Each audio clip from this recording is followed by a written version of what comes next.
Look at the sheer footprint of the Roman Empire on this map. At its peak, it governed a massive web of territories stretching all the way from the sands of Egypt up to the damp hills of England.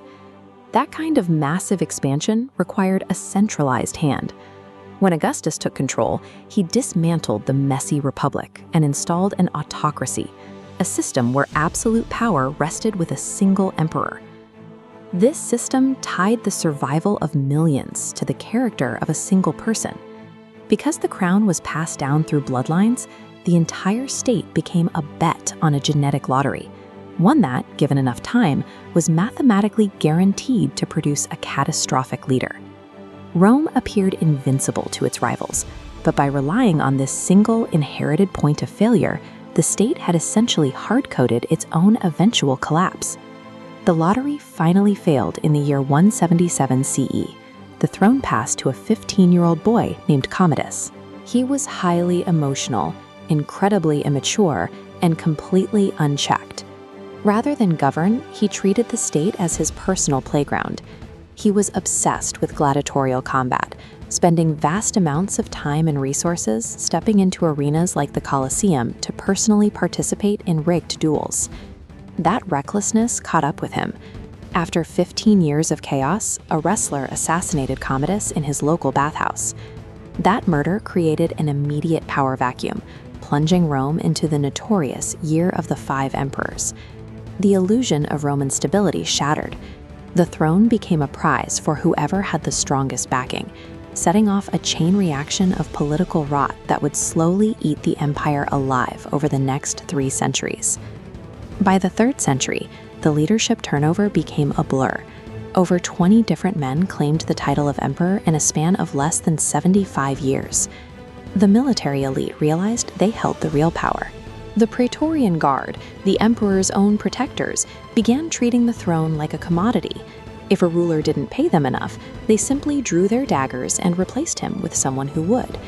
While the elite fought over the capital, the borders began to fall apart.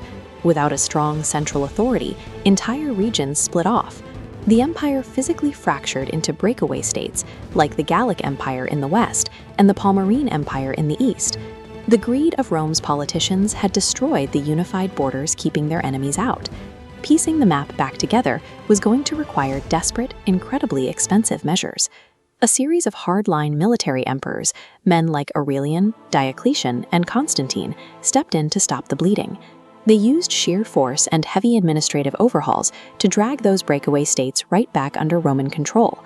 Constantine went even further with structural changes. He helped normalize Christianity, shifting the cultural foundation of the state, and introduced entirely new currencies to stabilize the market. But these massive overhauls hid a massive cost. To secure the loyalty of the military and fund expansive infrastructure, these emperors inflated their spending. They paid exorbitant sums for patronage, quickly draining the Roman treasury. The restorers managed to hold the physical borders together. However, their expensive solutions left the Roman state completely bankrupt, with no financial cushion to handle the next crisis. The financial strain eventually forced a physical split. After the death of Theodosius in 395 CE, the territory was cleanly cut in half. The eastern half kept the wealth, leaving the Western Roman Empire utterly broke. And then the nomadic Huns arrived, violently pushing local Gothic tribes off their land and forcing tens of thousands of refugees across the western borders. A competent government might have resettled and integrated them. Instead, corrupt Roman officials chose to exploit and abuse the starving refugees.